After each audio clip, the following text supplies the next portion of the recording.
Hi, and welcome back. We are Sans Chris, so I have my better half with me today, Larry Johnson, a man who needs no introduction, former CIA analyst and State Department counterterrorism official. I couldn't ask for a better guest to discuss whatever the hell happened last night. But Yeah, first, Larry, hi, how are you? I am well, Sarah. Thank you for the invite. Always happy to chat with you. Thank you. And as always, we are his last interview. So guys, please be gentle. We'll tuck him in for the night. Yeah, With right. I'm old. I need my sleep. Okay, but first, I know everybody wants to talk about whatever happened last night. But first, while I have you, I am gonna be a little selfish and ask about the Iran war. We do know that this weekend the negotiations were never taking place. Let's all be serious. That was clear. Right. But we still have everything moving in place. We have this grand old distraction happening. But what we saw today is that there are more planes landing in Eilat. There's more, obviously, the carrier strike groups are still moving around the Horn of Africa and through the Red Sea. What do you foresee happening? When do you think this is going to restart? Should we wait till Friday for some more market manipulation or? Well, I fully expected that it would have restarted today or maybe tomorrow. But there's been an interesting development. Under the general in charge of Central Command, or maybe it's an admiral now, they've got a branch that deals with aviation. So Combined Forces Aviation Combatant Command, that's an Air Force general. And then you have a Combined Forces Maritime Combatant Command. So one controls what the Air Force does, one controls what all the Navy assets do. Interestingly, there's not a ground force commander because they don't really have ground forces in play. They both, I understand, have told the Joint Force Commander, the head of CENTCOM, hey, we should not restart this thing. If we do, it's going to be a real problem for us. Our best option is to get out now. So you've got basically the leading generals in Central Command going back up telling the president, no, we don't think we should continue doing this. They have communicated this to General Kane, the chairman of the Joint Chiefs of Staff. It's important. I think you know from your military career that it's the chain of command that goes, in this case, CENTCOM to the president. It doesn't, or CENTCOM, Secretary of Defense to the president. The chairman of the Joint Chiefs of Staff is a military advisor, essentially, for the president.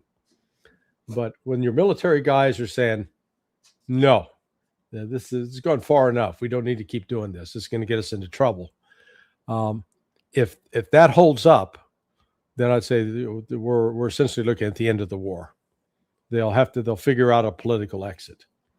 If Trump overrules them and orders them to attack, then it's going to be devastating for the U.S. and for Israel.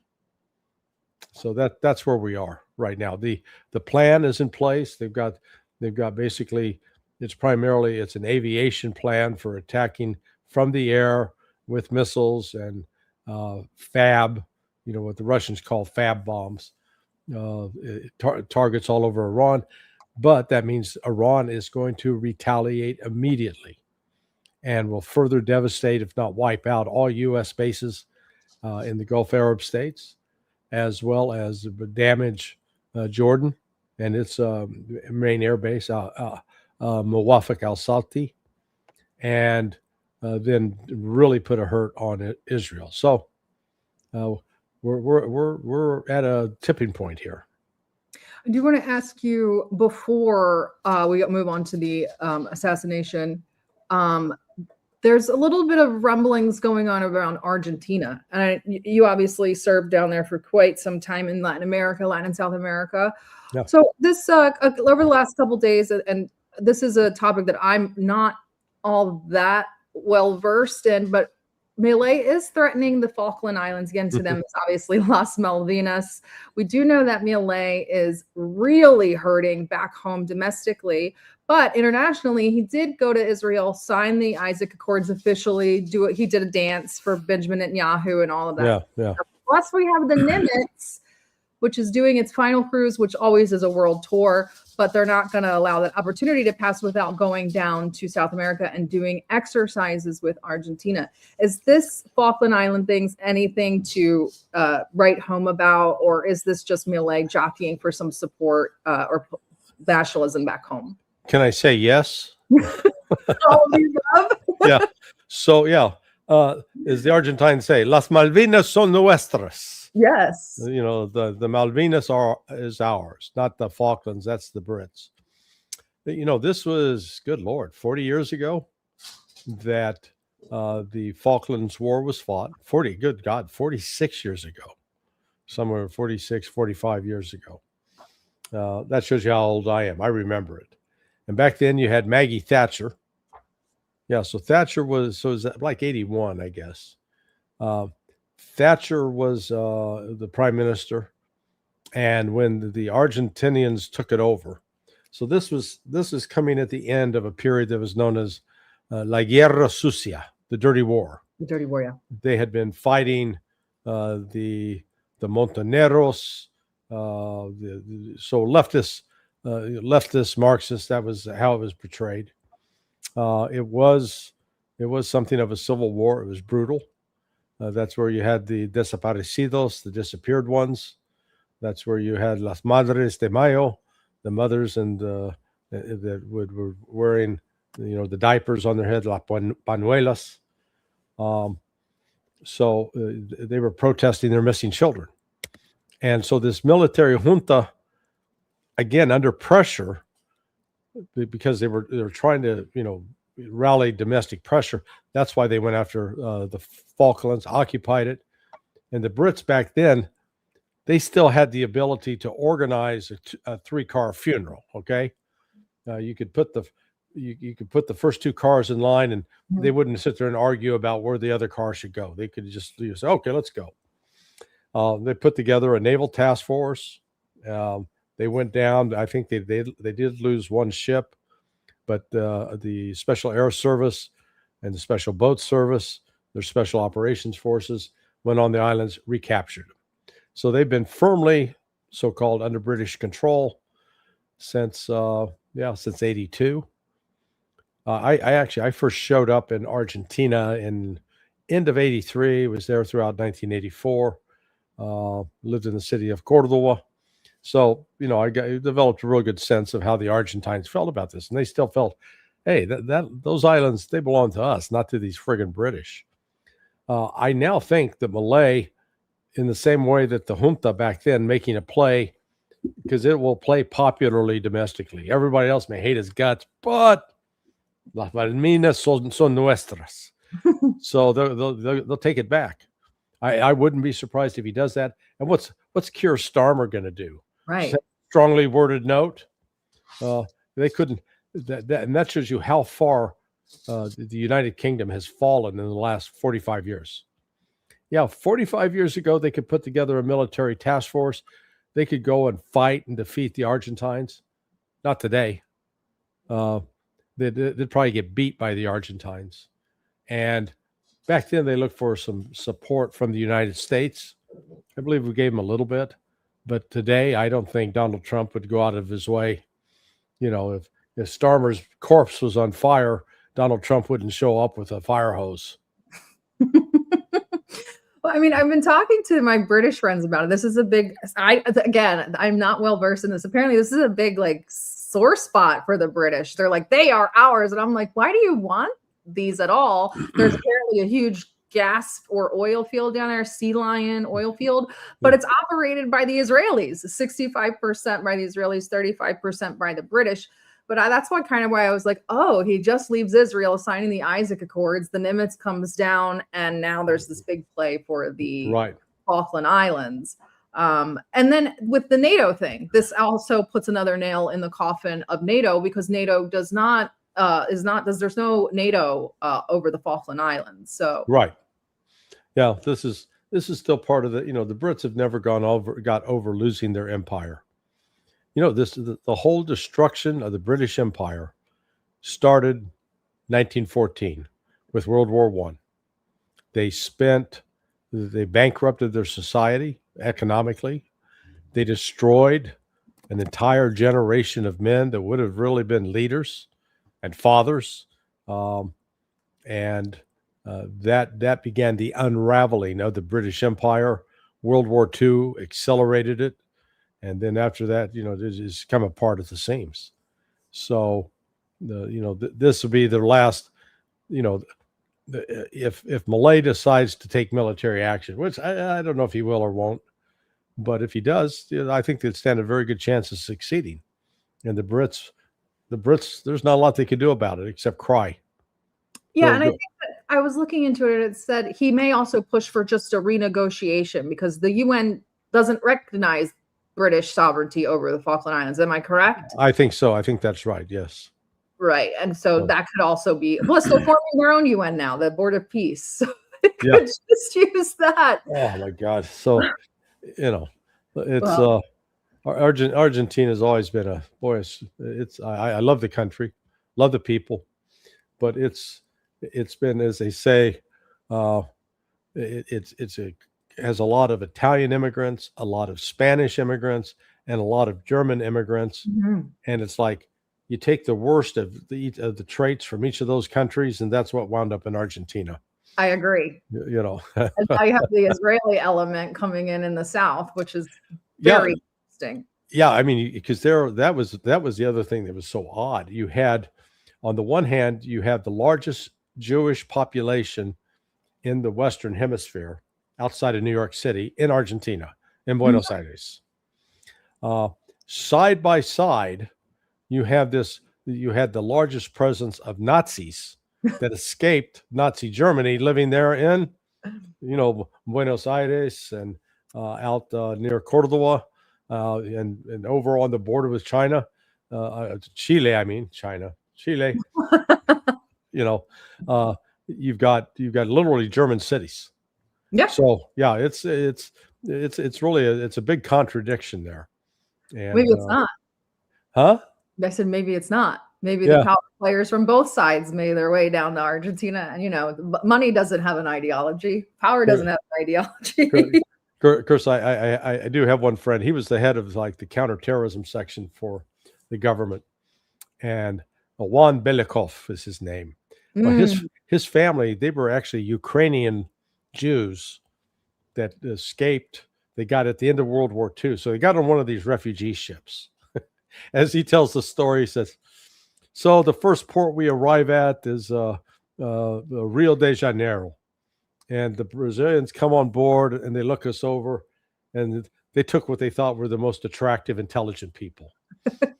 He said, "So the ship continued on, and we got down to Montevideo, and in Uruguay, same process. The Uruguayans come on, they look everybody over, they take the best of what's left." And he says, "That's why I wound up in Argentina." So that should tell you everything you need to know. Yeah, hilarious. Juan has a great sense of humor. So now, I guess, for the subject everybody's waiting for, I'm still trying to piece together what exactly happened. So we're going to try to take it from the top with Larry, starting with Caroline's cryptic message leading up to the show. I'm not giving this much credence, but a lot of people have put their tinfoil hats on for it, so I'll play it for you all. Okay. Is he not? He is ready to rumble. I will tell you, this speech tonight will be classic Donald J. Trump. It'll be funny. It'll be entertaining. There will be some shots fired tonight in the room.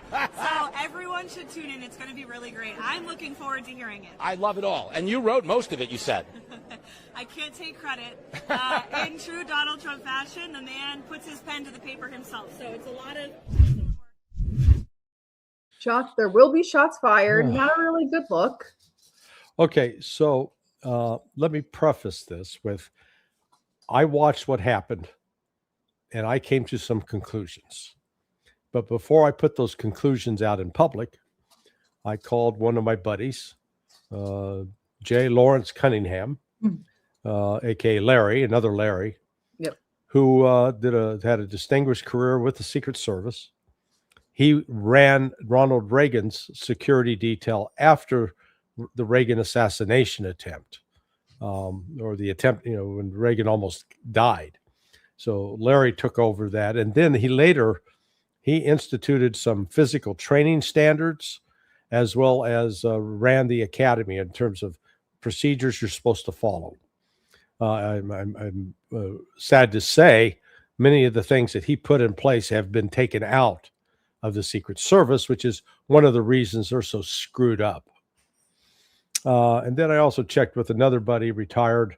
He did a stint with the FBI and the hostage rescue team, as well as worked with CIA and operations overseas. So they're both friends, and I always bounce some of these things off.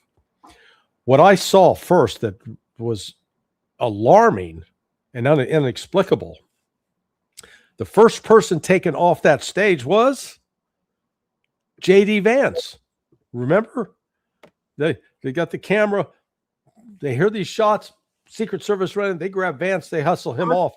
Trump sits over there for another 30 seconds before they get him up and off the stage. That violates every Secret Service protocol in the book. Need to ask why. Why was that done? Where the hell were the other Secret Service agents? They should have snatched Trump's ass out of that chair immediately and got him out of the way. They didn't. So I go, that's unusual. And when you watch Trump sitting there, even the gunshots are going off, you can hear the gunshots. And people in the audience starting to hit the dirt. Trump's sitting there just looking out. Like he knows he knows something's going on. Yeah, you see her face. Melania is sort of horrified, and Trump's looking to the side. He didn't flinch.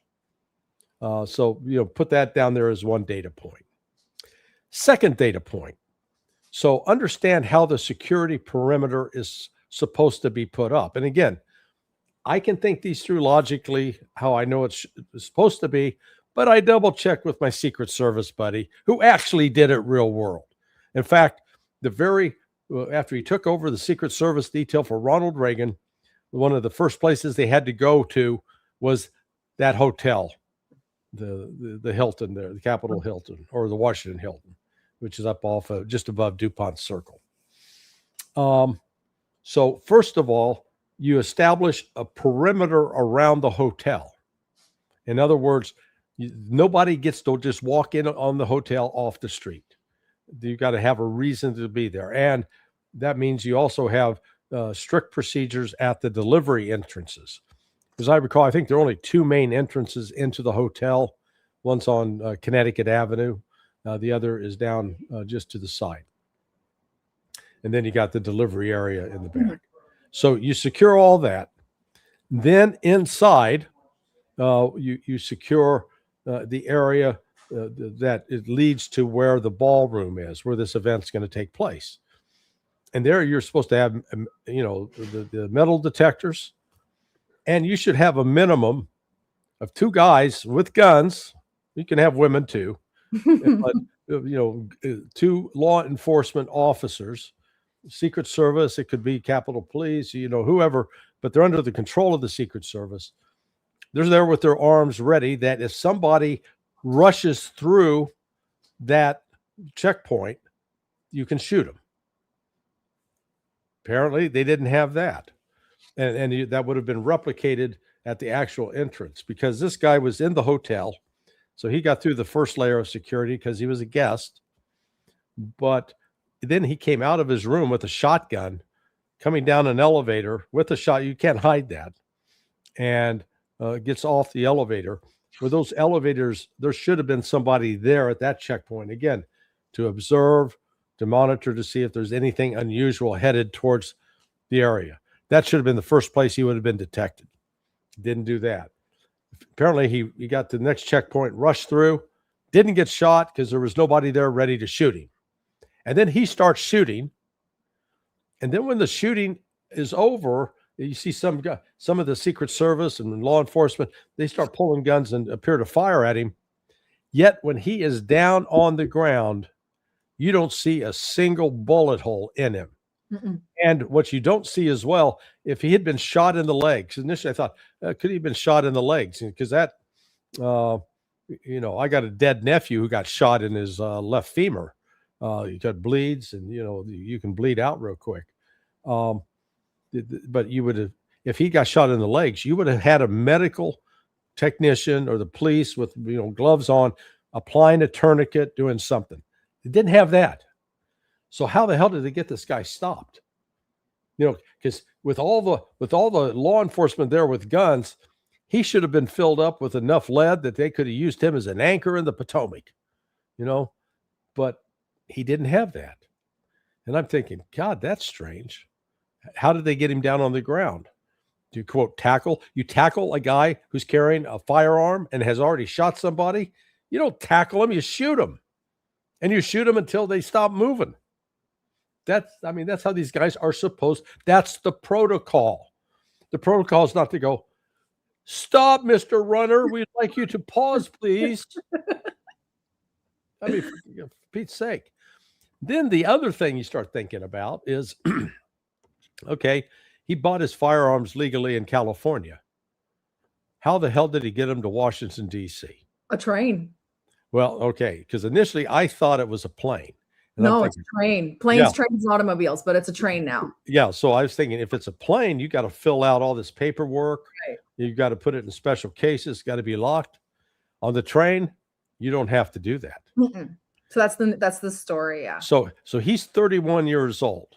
Now I know he's an engineering student and smart, but I'm not really he's not some firearms guy. No. I doubt that he on his own decided, you know what? I'll take a 2-day train to Washington, D.C. instead of a 5-hour flight to Washington, right. D.C. Yeah, that tells me somebody helped him. There was somebody else involved with this. This was not a lone wolf. Mm-hmm. So the story we're being told is bullshit. Well, I want to show some clips of what Larry has already talked about so our viewers have some context. So here is a CCTV of the shooter coming into the building, allegedly. And I believe there is also some AI enhancements. So keep that in mind. This is not official footage or anything like that. Lieutenant Hudson, you monitoring this area? Very cool, Obviously,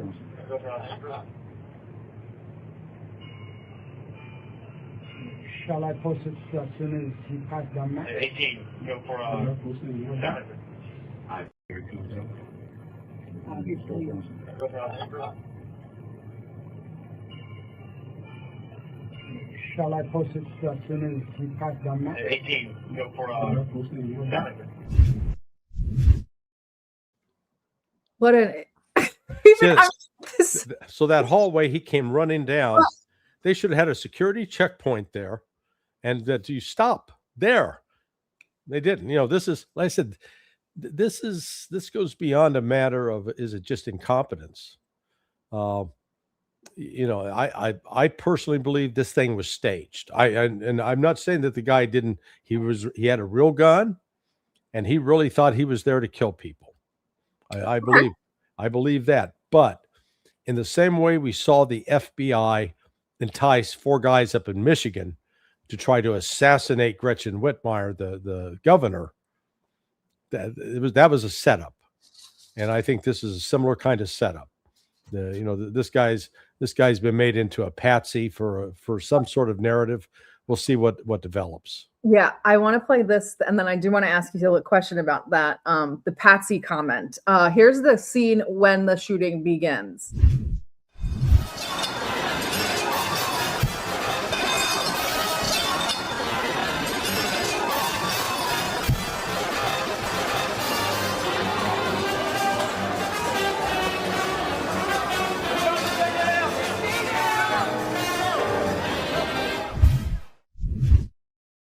Okay, so that scene is just odd to me. We have a magician there, or a mentalist, whatever you want to call it. He is there guessing the name of Caroline Leavitt's unborn child. That's what he holds up is the name. And then she turns and she's sort of terrified at these shots. And that's when we have that now famous shot of Trump looking at her and kind of smirking.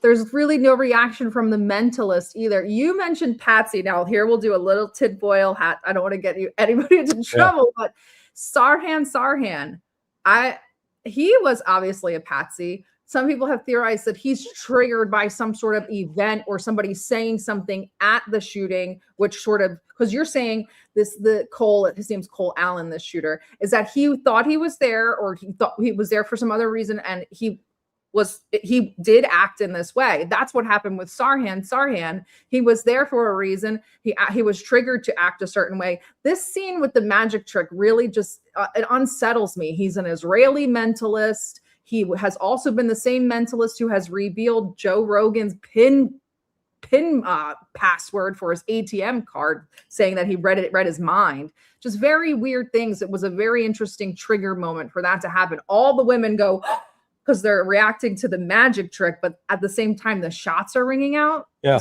weird scene. Well, that I mean, because when you run that one still photo makes it look like Trump's a little more concerned about it than when you look at the full clip. He's not reacting to the shot. He hears the shots. He's not reacting. That tells me he knew it was going to happen. Melania, though, is horrified. She's hearing the shot. She didn't know it was going to happen. It was weird. I mean, yeah, that's why. That's my interpretation. But so why would they do this? One reason is it makes Trump. Gives him some more sympathy at a time when he's bleeding support, big time. So the returns that, and it also feeds into this. I'm touched by God to lead. Because God saved my life in Butler, and I am destined by God to be this leader. It's sort of when you're a malignant narcissist like he is, that kind of stuff feeds in there big time. So yeah, and let's take this is a better angle of the Vance debacle that you mentioned earlier. Here is the golden child Vance, the golden calf, we'll call him, be evacuated.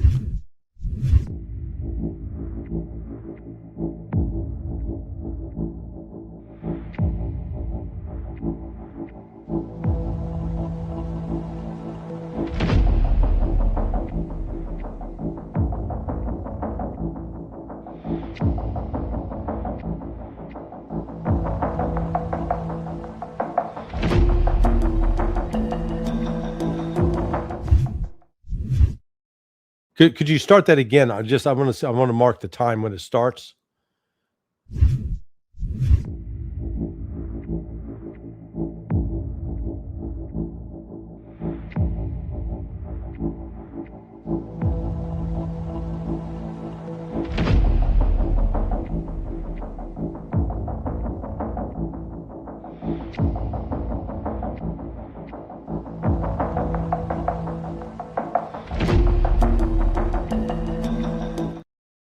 $20 seconds. 20. Yep. 20 seconds. Yeah. So you're sitting there going, again, look, it's not my opinion. It is the Secret Service protocol that the primary person they are protecting is not J.D. Vance, unless he's now the acting president. Another weird scene is Kash Patel. And this is because obviously, and I'm so glad I had you on today because I'm a lay person when it comes to this stuff. And it has me like, is this normal behavior or protocol? Obviously, I mean, I have a psych degree, but I don't know anything about law enforcement. But here's Kash Patel immediately following.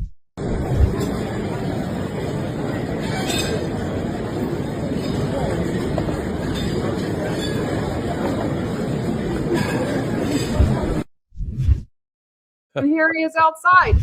Do you guys have any idea what happened in there? Ma'am, I know. Yeah. Sorry.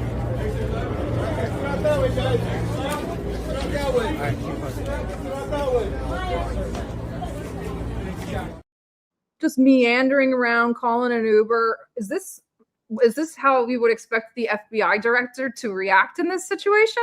No, to say the least. Look, the other buddy I talked to, former member of the HRT, he's actually, he's a published writer. He did special operations with CIA. So, he's a serious guy, and he's not a partisan at all. He was actually you would have put him in the camp of a Trump supporter. But he is still in communication with people in the Bureau that, some he worked with years ago. And the stories about Kash Patel, that Atlantic article, only touches the surface. He does have a drinking problem. He is sleeping through. He not showing up to meetings. He is using the HRT to provide security for his girlfriend. He needs to be fired. He is incompetent.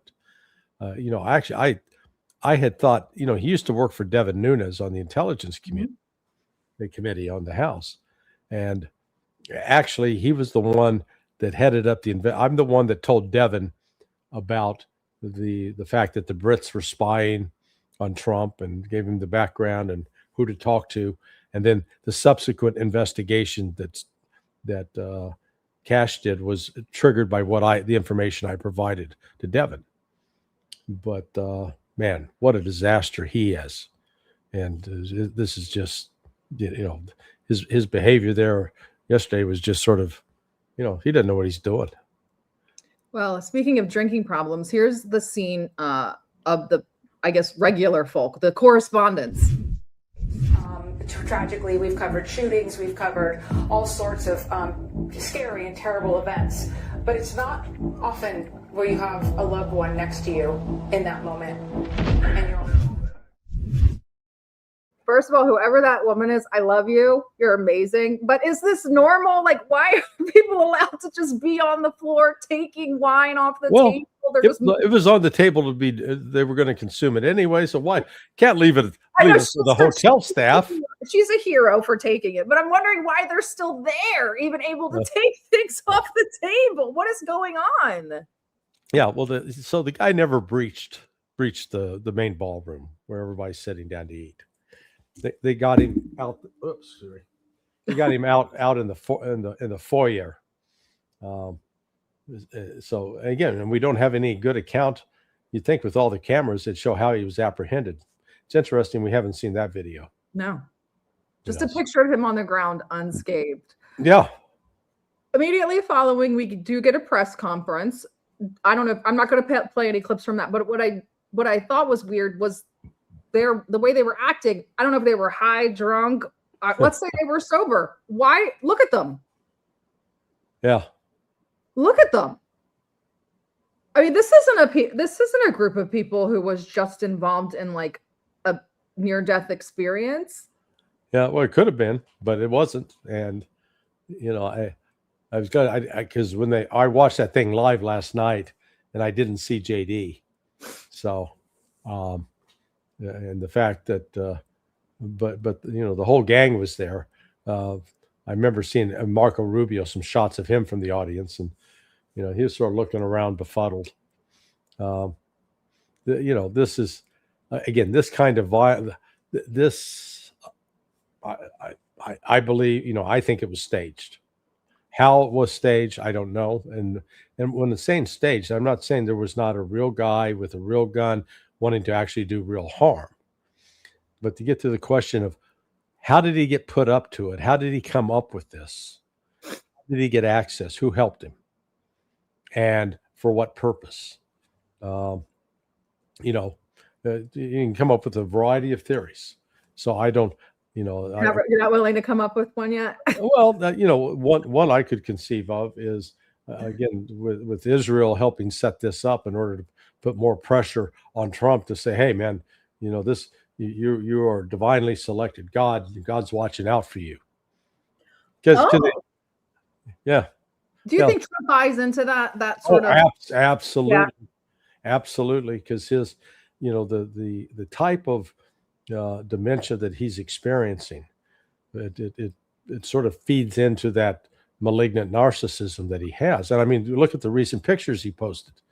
He's a doctor healing a patient. I don't think so. It's a Red Cross doctor. Yeah. He's got the Jesus clothes on, and he's got glowing hands. You know, that's not doctor. That's not Dr. Kildare. Okay. You know, he's got that all going on. The other pictures he posted of him and Jesus, like their arms around each other, hanging out. They've got, and that, you know, his special minister, this Paula White, man, she's a nutcase. But we love Paula White at DDG. We love Paula White. Well, you know, the material, it writes itself. I understand. I get it. You know. Someone said the passion of the Trump. Oh my God. Oh my God. All right, let's see why. Well, what did we got the talking points? Talking points came out probably during or after the press conference. Here they are.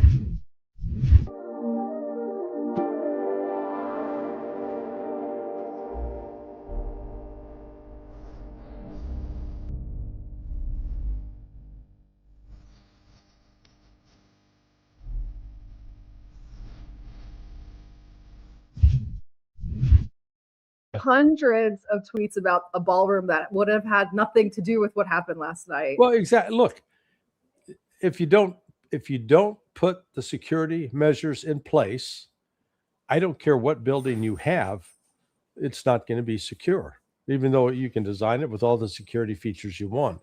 You know, good Lord, 25 years ago, I did some work for the U.S. State Department. So, and it involved the security measures that how do you test doors and windows for State Department buildings overseas? And they rate them as both a 30-minute door or a minute door, or a 30-minute window, a minute window. And how did they come up with this? I think they had some very technical scientific method. No, the actual instructions read, you get 5 guys who are between 5'8" and 6'3" that weigh between 170 and 260. And then you put out every possible tool that you could find at a hardware store, pickaxes, axes, sledgehammers, whatever, anything. And then you get a guy with a stopwatch and he goes, go. And you time him to see how long it takes him to get through the door. If it makes the 30 minutes, you go, okay, that's a 30-minute door. And then after an hour, if they're still not through, that's an hour door. That's how they do it. So, you know, great. But build your ballroom with a 30-minute door or an hour door. But if you don't control who you let through that door, and you don't set up positions that could deter somebody from moving forward, it doesn't matter whether you got so-called bullet-resistant glasses. Not exactly my thoughts too. It's we're now working with our 3rd assassination attempt, so that means that there's obviously a breach in security. It has nothing to do with the venue. So changing the facade isn't going to change the fact that we have if this is real, we have a huge failure in security. Well, and that's the theme. That who's been in charge of each of these sites? Secret Service. Secret Service is broken. Secret Service is not properly led. They're not doing their job. So you have to step back. Why? Why aren't they doing their job? Now, this didn't. Now, the other thing that makes me think that this whole thing is staged is immediately after it happened, it's being portrayed as an assassination attempt. Mm-hmm. Well, the guy didn't even get close to shoot at anybody other than the police officers outside. And again, he was shooting at those officers, and they didn't light him up. You know, I live in Florida. I'm just south of Polk County, where there's a famous sheriff, Grady Judd, because Grady was asked about 3 years ago. One of his deputies was shot and killed by a guy, and so they chased down the guy that killed the deputy, and they shot him. And one of the reporters asked Grady, "Why did you shoot this man 65 times?" And Grady said, "Because we ran out of bullets." Exactly. Okay. So, here's the number of people that those security personnel that were out in that hallway and going up, they were armed, and they didn't put a single hole in this guy. I've worked security at the gate of military bases. You're allowed to draw your weapon if someone drives through the gate. You're allowed to shoot them. Yeah. That's it. Yeah. Yeah. So if someone runs by a Secret Service person, I would think that your immediate reaction would be to neutralize that threat or neutralize whatever it is and find out what it is after. Yeah, the use of lethal force, particular for the Secret Service, is if somebody has a weapon and is moving in the direction of the president, you shoot them. You don't stop to ask, hey, what are you doing there? Is that a real gun? No, you shoot them, put them down, and them's the rules. And that's the thing. I'm looking at that guy, and I said, you basically run that whole gauntlet, and then somehow they get you to the ground, and you don't have not one bullet hole. Exactly. Someone said there was 5 shots shot off, but an officer was injured, but they missed the perpetrator every time. So they shot each other, if it were to believe that story. Yeah. Last thing before we wrap, his manifesto came out today. I don't know if you got a chance to look at it. Yeah. Really, really weird. Yeah. Really weird. I just want to ask you about some things in it. Hello, everybody. What a strange way to open up a manifesto, but hello, everybody was obviously weird. And then he goes on to apologize to everyone whose trust I abused. The interesting thing here is that we talked about the train ride across the right. country. Now, this is something that Attorney General Blanche mentioned this morning. He got into a fight with one of the news anchors and said, he took them on a train and we don't need to strengthen laws or security. Well, it's very weird that he addresses being on the train in the manifesto. He apologizes to everyone I traveled next to and everyone who handled his luggage. Why? Why would he apologize to those people? He says, again, go ahead. Sorry. Well, I was just going to say, so this is a continuing gap in security that if you're going to carry a firearm on an airplane, you got to fill out paperwork. You have to inform them. You have to have a locked case, separate ammunition, etc. Train, you just walk on with it. As long as you're not flashing the weapon, you can carry concealed. Which, I'd say that this justifies you. You know what? There ought to be the kind of security screening that you're not allowed to bring that kind of weapon on board a plane, or on board a train. Through a metal detector when you go on the subway in Russia. Like it's not difficult. This is it's rocket science. Right. There's a guards in there and a metal detector. Let's keep going. So he goes on and he doesn't name Trump, which is very interesting. He says, I am no longer willing to permit a pedophile, rapist, and traitor to coat my hands with his crimes. He never mentions Trump's name, which I thought was interesting. Someone this angry at Trump would mention his name.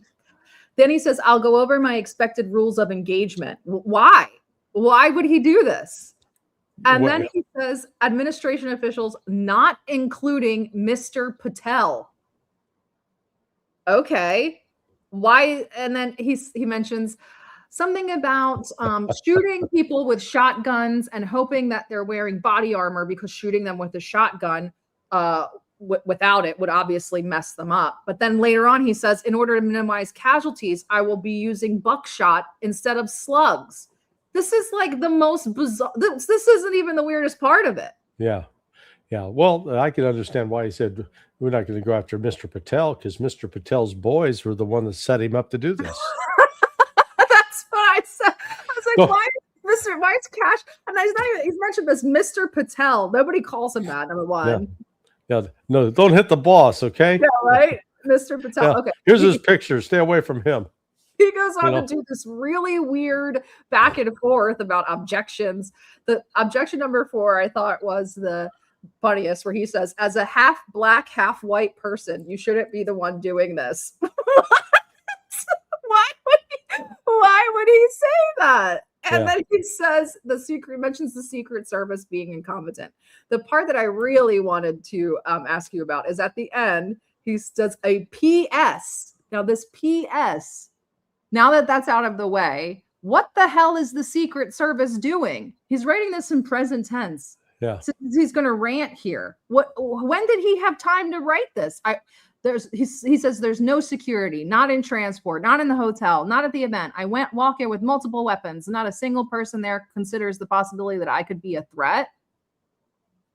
This is very weird. Did you make anything of this? Yeah, no, it just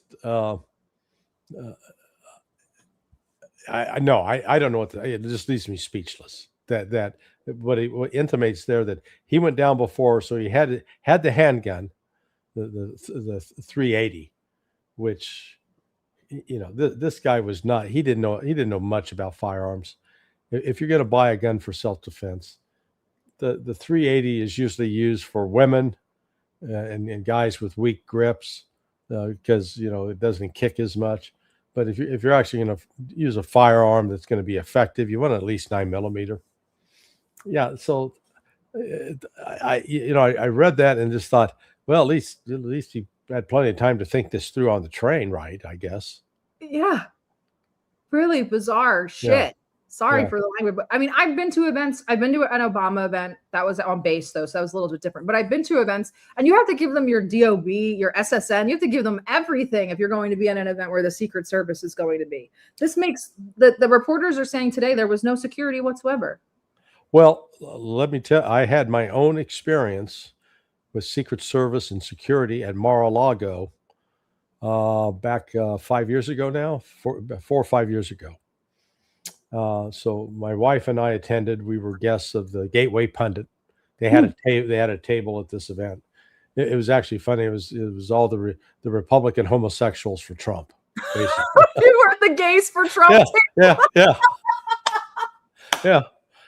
I took my wife, but I got hit on while standing in line to go to the bathroom. So it was hilarious.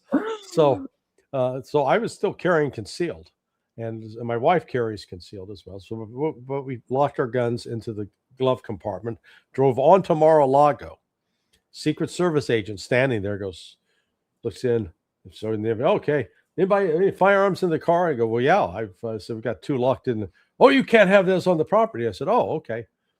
So I dropped my wife off, and we had another couple with us. And I went back to the hotel, locked the guns in a safe. Came back, drive in, same Secret Service agent. Did you get rid of the guns? Yeah. Okay, go on. Didn't check. Didn't say, I need to inspect your car. I need to make sure you're telling the truth.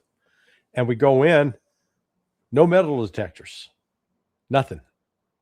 So I literally, if I was intent on killing Donald Trump, I could have said, yeah, no, we don't have any firearms. Okay, go ahead.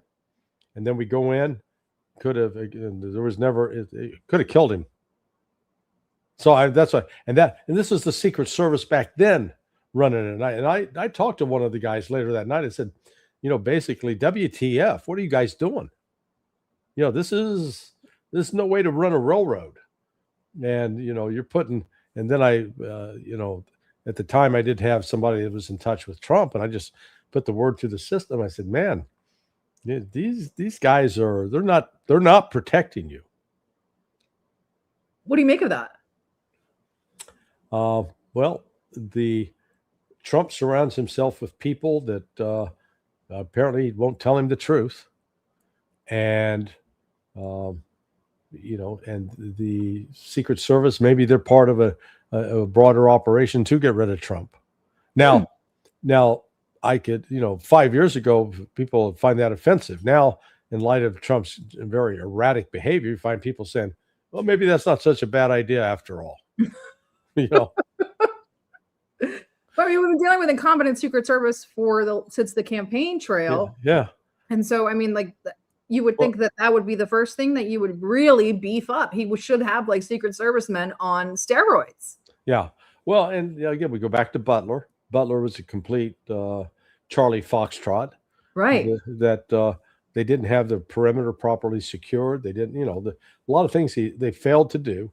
And then here we are yesterday, they failed to do it again. There is a way that you secure the perimeter and you secure all the the access points, and they didn't do it. So who failed to do their job?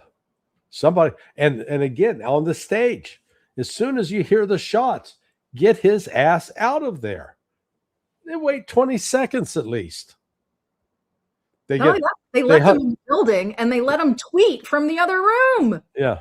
They hustle JD though out. Yeah. Which I thought, again, I'm sitting there saying, is he actually the real president now? Maybe he wasn't in on it. Yeah. Maybe no, I guarantee you he wasn't in on it. Yeah. So to recap, you think that Iran war will restart at least maybe tomorrow, as soon as tomorrow? No, actually, I think it will not, because I thought it would today, going into tomorrow. But given the pushback that's coming from the Air Force commander and the maritime commander, the admiral, and they are communicating to CENTCOM general, no, we shouldn't do this. So I think with that pushback coming from the military, it is it's not. Fortunately, it's not. I don't think it'll happen. I hope on this one that I'm right. Well, even if the war doesn't continue, don't you feel like there's some sort of kind of has to, in a way? Well, the problem the United States has is it doesn't have any good military options. So, and we've seen the tremendous change in the strategic environment over the last 23 years. So 23 years ago, we could take 11, 12 months to move 165,000 soldiers, sailors, Marines to Kuwait and Saudi Arabia. We could build up a ground force that was going to invade Iraq. And Iraq they had some Scud missiles that weren't very reliable. So as a result, you could assemble those troops without a problem. And we had what we thought were adequate air defense systems to protect them.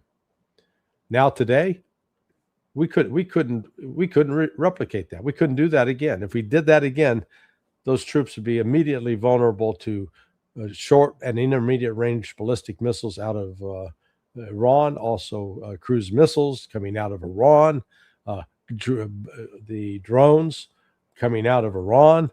So then you'd have to figure out, we got to move them back far enough. And you say, well, why can't we just put out air defense systems that'll keep them safe? No, we've exhausted. Those missiles are now gone. They're empty.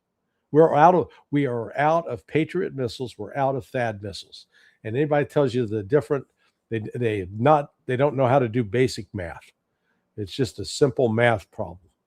The limited number of production, coupled with now restrictions on export of rare earth minerals and other minerals critical to make such weapons out of China.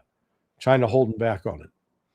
So there is no good ground force mission. And the Navy, as long as the Navy stays 600 miles off the coast, they're great. But the problem is the aircraft on the carriers can only fly about 500 miles before they have to be refueled. And then you're going to do air refueling off the coast of Iran, where they've got air defense missiles to shoot down those slow-flying KC-135s. So that's the point. We don't have a ground option. We don't have a maritime option. All we are left with is air options, and none of those are good. Well, I like the USA not having good military options. So we'll end on a good note. Yeah. I will let you end your Sunday of interviews on the PSYOP. We deserve better PSYOPs, but I don't think we're on a budget now. I don't think we're going to get any better PSYOPs. I think it's best it's going to get. Hey, well, those speaking of PSYOPs, the Lego videos, have you been watching those? Oh my gosh. Yes. You saw, I made one. I was in one of them. Happy are you in one? Yeah. So they did one after I went on Napolitano's show last Monday and talked about the dust up between Trump and Kane over nuclear weapons. Now, it got reported as it was over the codes. It wasn't over the codes. And since got better clarification. It was simply that Trump was bringing up, hey, maybe this is an option we should secure and should consider. And Kane said, no and hell no, shut it down. And I saw one of your super chats. Yes, this was the same hotel where Reagan was shot. Wild. So, yeah. Trump loves that stuff. He loves slapping his name on things. So now it's no longer the hotel where Reagan was shot. Now it's the hotel where Trump was almost shot. But these kids in Iran that are doing these videos, they are incredible. Have you talked to them? They're really great. I have not talked to them. Oh yeah. But I've seen, the interviews with them, but more importantly, I've watched what they produce. Apparently they're between like the ages of 18 and 25 and the stuff. I've told the Rush, I was on RT the other day. I said, they need to do it. Yeah, I said, you guys, your information operations suck. You need to hire the Iranians to do it. Mm-hmm. The Iranians are just great at it. Yeah. Could you imagine? Russia would be much better position if they would have used like Beanie Babies or like beginning of the SMO. Yeah, absolutely. They need us to start doing the propaganda again. We need to get more active on the pro-Russian propaganda circuit. But Larry, thank you so much. I want you to enjoy the rest of your weekend. You guys asked about Chris. He's partying in Iran. Back to the motherland. We won't be back on Wednesday. We're going to take the day off because the guys are traveling in Donbass and Iran, and I'm stuck back in Belly of the Beast, United States. They leave us here, Larry. They go do stuff. Well, hey, this hour blitz by. I looked at it, an hour already? Yeah, we always have fun. Yeah. Guys, make sure you go to sonar21.com and follow Larry on Twitter, even though Twitter's a joke now, dead app. And thank you all again. We will see you on next Sunday. All right. Bye-bye.